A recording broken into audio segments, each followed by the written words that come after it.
Good evening, everybody. My name is Gary Tucker, and this is Tuck Talk number 13. When I was 5, things I remember from 50 years ago. Memory is an incredible thing. I was born March 10th, 1964. This is a picture of me and my birthday present, the one and only puppy I ever had. His name was Scotty, and he was given to me for my 5th birthday. 1 week later, he disappeared. I walked around the neighborhood for weeks calling his name, crying my eyes out, going up and down each and every street, and I never found him, and I never seen him again. Hey, I was blessed in my childhood to have lots of cats. I'm a real cat lover. I'm a real animal lover. Animals were always a big part of my life. Squirrels, rabbits, fish. My God, I love to fish, and I love to fish. Birds, pigeons, you name it. I love nature. My family lived in London, Ontario, at 24 Gladstone Ave beside Stenabaw's Variety when I was 5 years old. I loved playing road hockey. I played endlessly in my free time. We had a carport next to the green and white house that we lived in. And I would shoot tennis balls and plastic and rubber pucks endlessly at rubber tires, trying to get my puck or my ball in the middle to perfect my shot. I'm not sure if that ever happened, but I kept trying and I kept loving it. The neighborhood kids would play road hockey down the street about a block and a half, and I was allowed to go play with them with the instructions that I had to be home when the street lights came on. And inevitably I would come home half an hour to 2 hours after the street lights came home, and when I was asked why I was late, I would say that the street lights must have been broken down there, that they didn't come on. And that was my pretty flimsy excuse, which my parents would let ride. I think they knew how much I loved the game, and still do.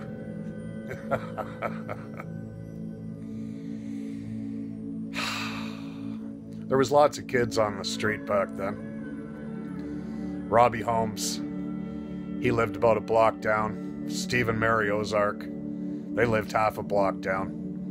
Oh my God, did I ever get into trouble with Steve. He was about 2 or 3 years older than me. His sister was a year or 2 older than me. I remember playing with Steve in his backyard, and he had a stepfather he didn't like very much, and his stepfather liked to garden. And one day we took hammer and nails and pounded about 1,000 holes into the garden hose. just, we couldn't help ourselves. We laughed ourselves silly, trying to picture the moment that he would turn the hose on to water his garden and find out that water was squirting out in every direction. That's what happened, and somehow they knew it was us, and we were punished in one manner or another. Oh, God. There was a lot of time spent playing in the neighborhood. I remember they were building a house on the street, a brand new house, and I snuck onto the construction site and walked out on the main floor of this framed house, and they had cut a hole in the floor where the staircase was going to go down to the basement, but there was no staircase. And for whatever reason, I always fancied myself a jumper. I had this concept that if I did it right, I should be able to jump from any height and land properly and not hurt myself. And so I attempted that on this day, where I jumped from the main floor down to the basement.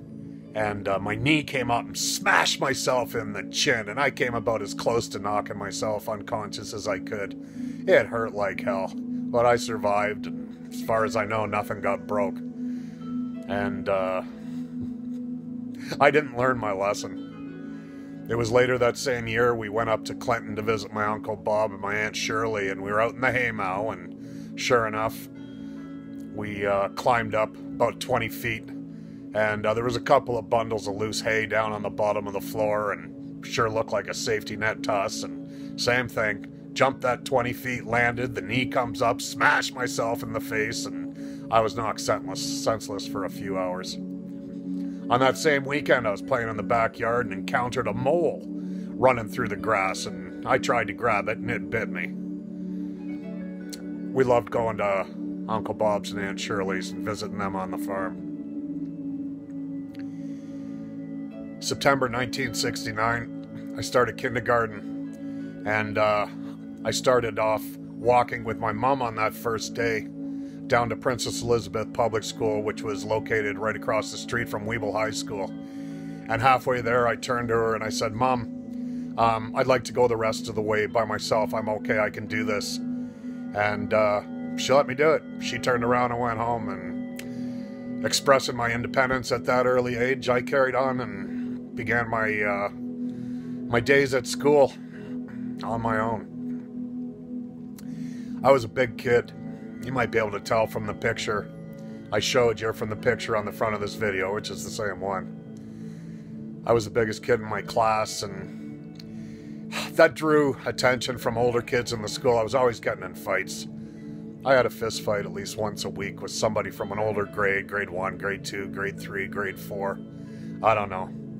I seemed like a reasonable target. My big side in my youth coupled to make me a fair opponent in their eyes. My grandma, Warden, lived on Cameron Street in London, Ontario, and she was raising 2 kids that were not her own, Danny and Connie. Danny was 5 years older than me, and when we would visit my grandma, Danny would take me out, and he liked to watch me fight, and he would stage fights with kids his own age, 5 years older than me. And we would go into a field or into the schoolyard, and I would have fist fights with them for his entertainment. Man. Talk about School of Hard Knocks. Huh. My grandma was the last house on the street on the back of Egerton Public School, which was where my mom went to public school. During World War II, that school was turned into a hospital for Canadian soldiers that had been injured overseas. I spent a lot of time playing in that playground.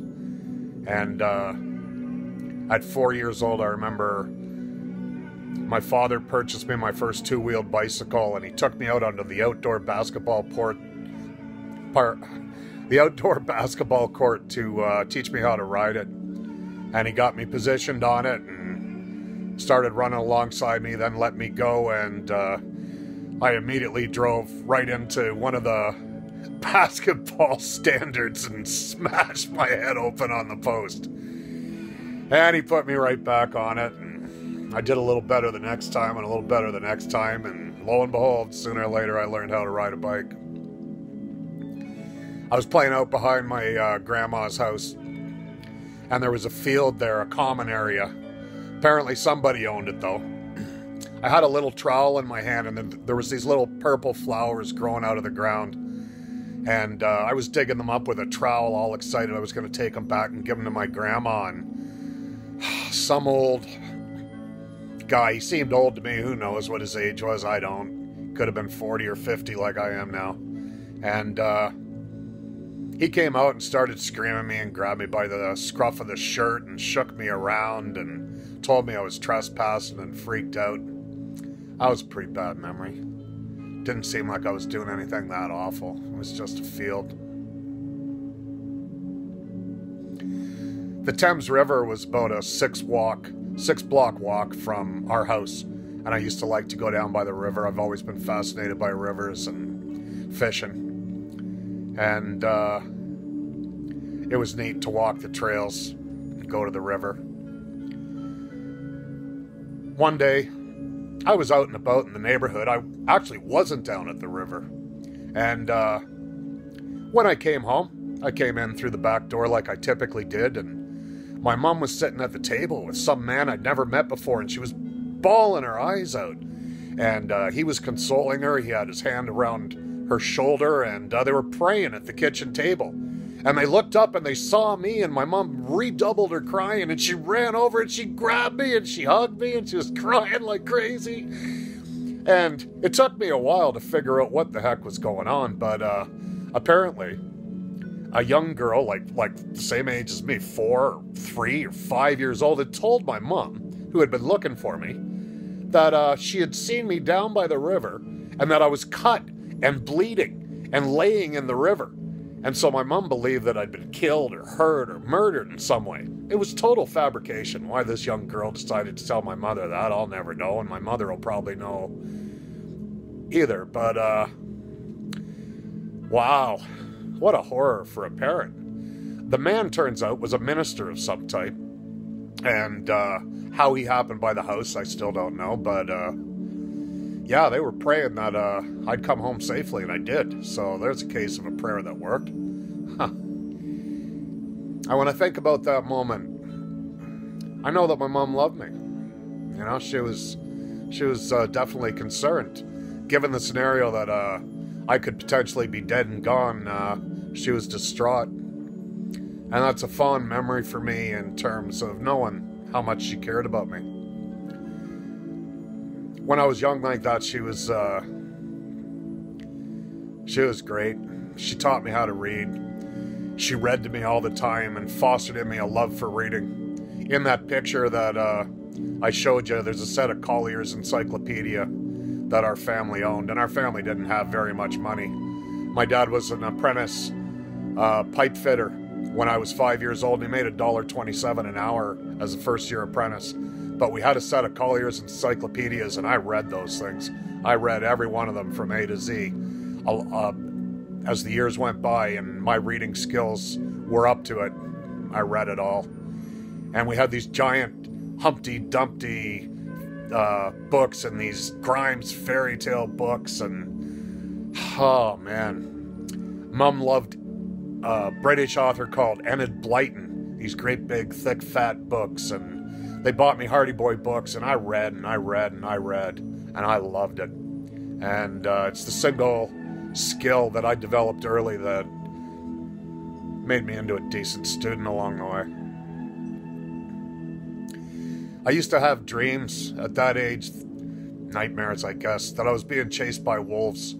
And what I remember most about those dreams was trying to run away, trying to run as fast as I could, and it felt like my limbs would barely move, you know? I couldn't run fast, but I had to. Somehow I always got away.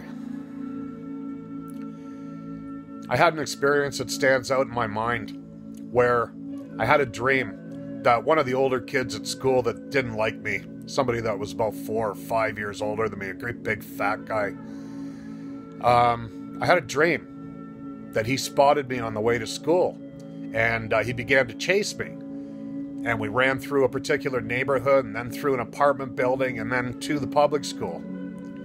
The very next day, on my way to school, the big fat kid spotted me right at the same spot that he did in the dream the night before. And I knew exactly where to go and what to do.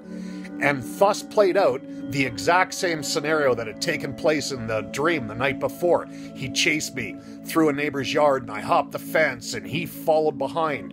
And then I went in on the ground floor of a 3-story walk-up apartment building, ran up 3 floors, ran to the far side of the building, down 3 floors and out the other side of the building, then up to the public school where I was able to escape him and remain safe. It strikes me as one of the most genuine psychic events I've ever experienced in my whole life. I have no explanation for it, but I know that it happened, I know that it was real, and I know that it saved my ass that day. When we lived in London, we had pet rabbits that we kept in cages out back, and I fed them every day. I loved those bunnies. We used to feed them pellets. But it came to light that we were going to have to move. We were going to go up to Port Elgin, Ontario for grade 1. And I remember my dad taking a bottle of chloroform and a rag, and he went out and he sprayed the rag with chloroform, and one by one he put it over the bunnies' noses and held it there until they all died. And that was a really sad day for me.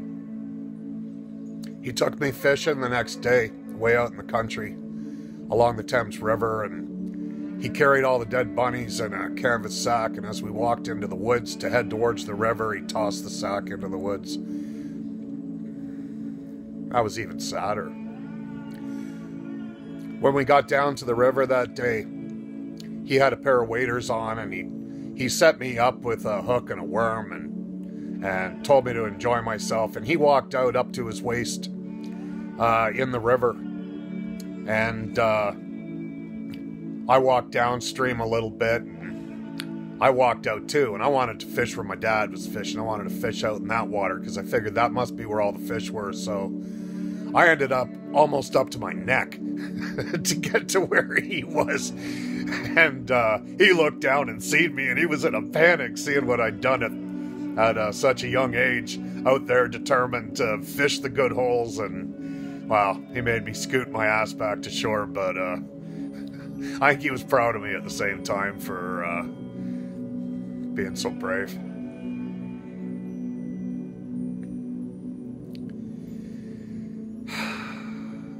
My best friend in kindergarten was Greg, and his favorite song was Hey Jude. I never heard of the Beatles before I met Greg, and he just loved that song. Every time I was with him, he'd find one way or another to play it. And that was my first exposure to the Beatles.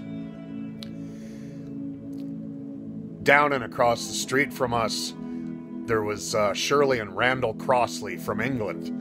And they had told my family that there was another family in England trying to move to Canada, but they had nowhere to stay. And that was the Fawcett family, Sheila and Evan Fawcett, and their 2 sons at the time, Evan and Nathan Fawcett.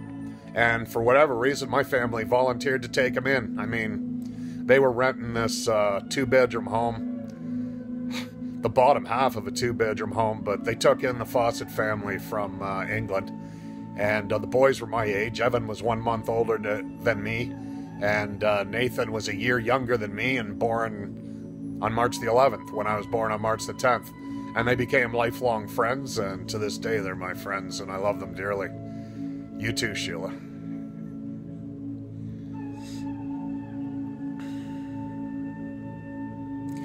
I remember going to Silverwood's swimming pool and skating rink. They had an outdoor skating rink. Awesome memories.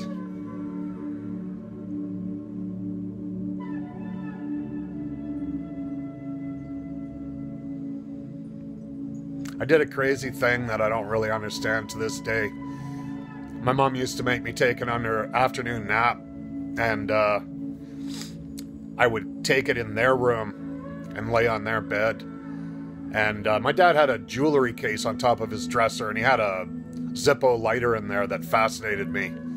And I'd flip the Zippo lighter open, and I'd spin the wheel and get the flame to go. And one day I decided that I'd like to see it burn something, and I held it down to the edge of the curtains, and I set the edge of the curtains on fire. Wow. I only wanted to burn it a little bit, but the whole damn thing took off, and I had to run out and tell my mom I'd set the curtains on fire, and a hullabaloo ensued that scared the bejesus out of everybody, but they managed to get the fire under control.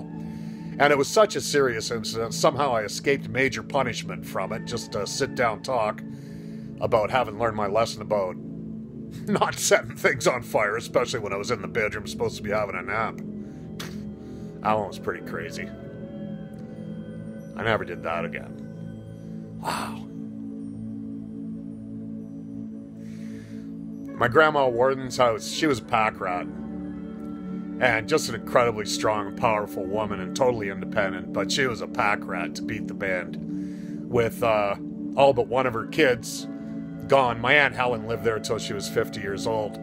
There was lots of empty bedrooms, and these bedrooms were full of clothing. My grandma couldn't throw anything away, so there was thousands and thousands of pairs of pants and socks and shorts and fabric stacked on top of the beds that literally went right up to the ceiling. And they were a ton of fun to play in. And one day I was on one of these beds and I climbed up this mountain of clothing. And I came to the attic door and I pushed it open. And inside the attic door I found a pistol. And it was a loaded pistol. And I took it out of the attic and I came down and I walked back into the main part of the house where the adults were. And everybody's eyes opened wide. And my dad gently walked towards me and took the gun from my hands. And it turns out that I had an uncle I didn't know about, Sonny. And he had been a tank commander in World War II and had died during World War II.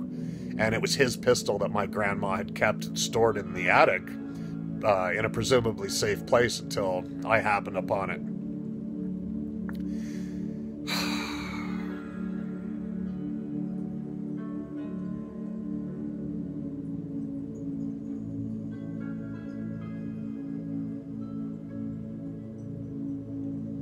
Memory's an amazing thing. These memories are 50 years old. It seems like they happened yesterday. I didn't have a specific motive for wanting to share these with you, but it was fun.